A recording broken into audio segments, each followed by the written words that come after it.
60 kills is a lot. I mean, 60 anything is a lot. Like, imagine if someone told you, hey, eat these 60 hot dogs or I'm gonna steal all your elo. I mean, it sounds impossible, no?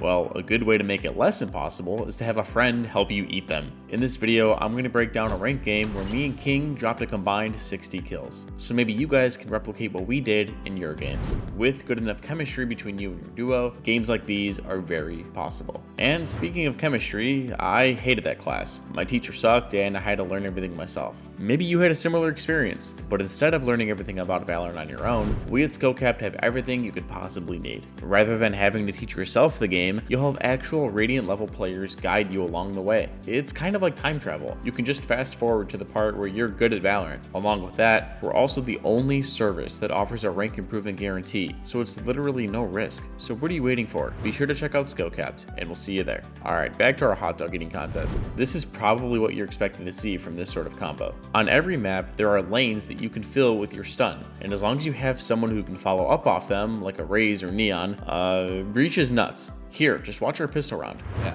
I can stun this whole lane if you want to run at them on pistol. Right there. Yeah, I can do that. I'll buy a frenzy. Alright, there you go.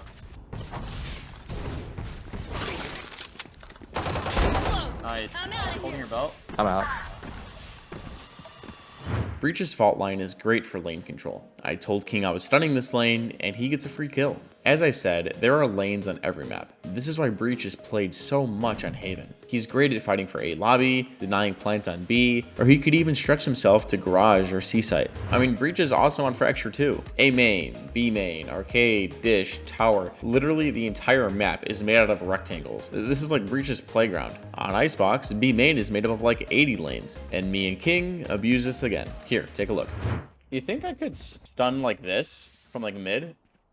And like there. Catch the garage guys? I'm out of Yeah, here. probably. Let's do it. That's my garage. Yeah. Get out of my way. Oh my god. Shocking. Oh, that is too funny. Gotta I'm go. with you now. Oh yeah, we're good. There's literally no better feeling than watching your teammates kill people who are fully stunned. Then there's areas of the map where people just like to walk into. It's a little more complicated than just simple halls and corridors. Like B-main on Fracture, people love to scale up the right side to avoid an operator. You can abuse this by stunning that lane for your teammate, and then they can peek. Once you play for a long time, you sort of know where people are going to play when trying to do certain things. Here, watch this run. Can you just stun like right here at the start on the barrier? I'm gonna play here, KO, if you want to play off me or something.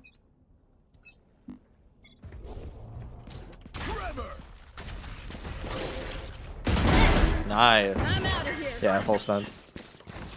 When Vipers or Chambers lurk, they're usually in this area that King wants to peek. Somewhere around these boxes or in these cubbies, King peeked wide enough to not overexpose himself to spawn and got the kill. Again, having someone quick enough to follow up off your stun will net you free assists. You don't even need to worry about lanes or pings or all that jazz. Sometimes all you need is a simple, hey, flash when they get close and let's fight. Again, watch this round.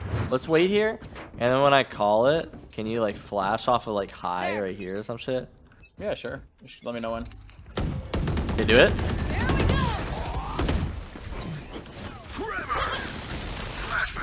Flash your card. I don't know what I'm doing. One enemy remaining.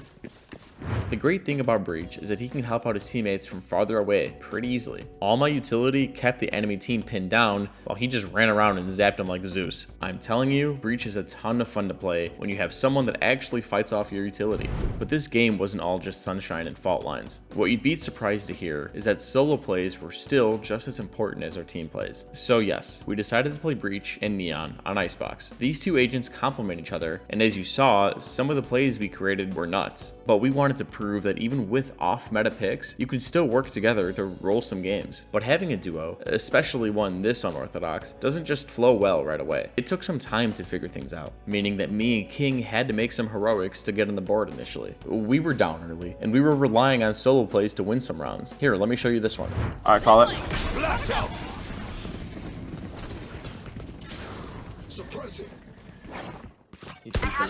Nice shot. Man. Our carrier's dead. Hey, what's up guys? It's King here. So I'm gonna be breaking down Tietz's clutch just a little bit here. You'll notice how after I die in the round, I actually called out all the enemy locations, so Teets kind of has like a general idea of how to proceed.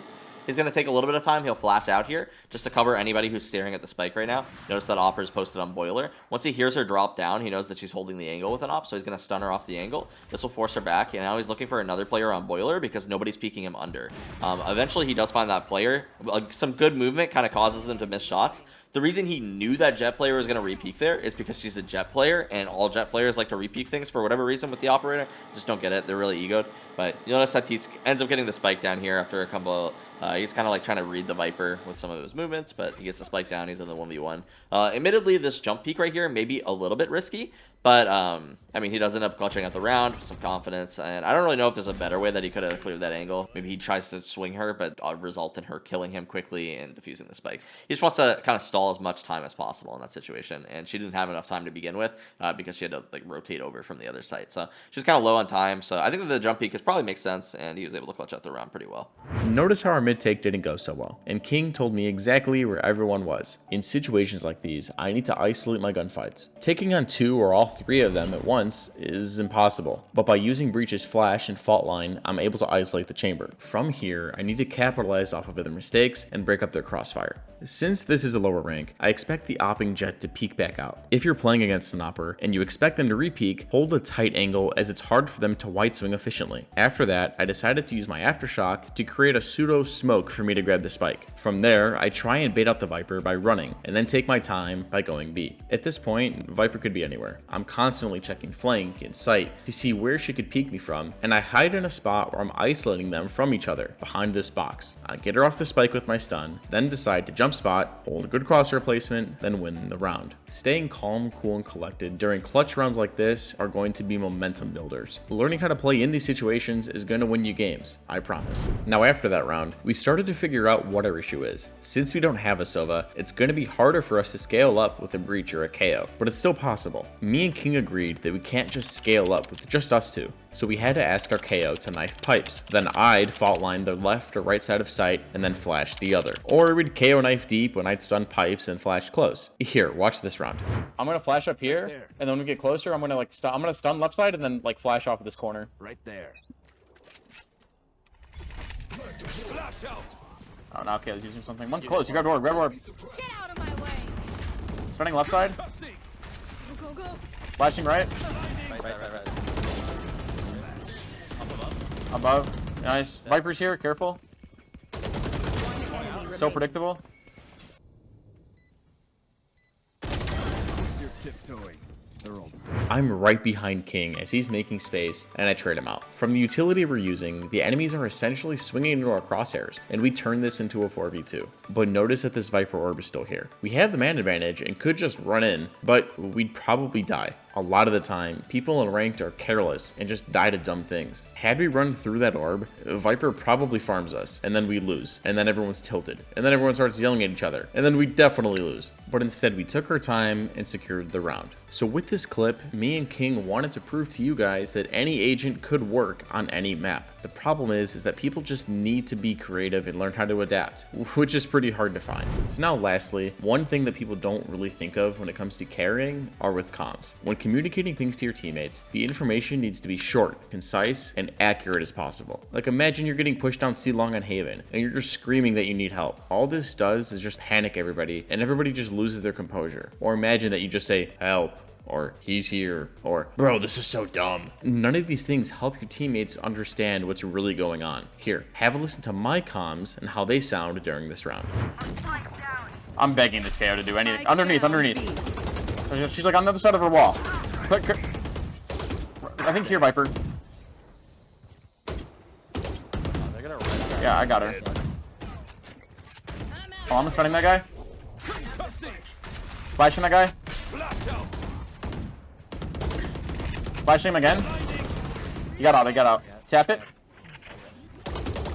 Up top. One more. Enemy remaining. Dead.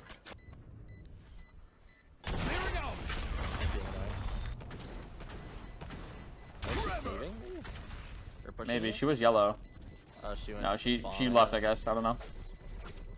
I was able to accurately guide my team with the information that I provided. We were all on the same page, no one was confused, and we ended up winning the round. If I panicked and didn't point out where this Viper was, we'd probably lose. Comms can carry games.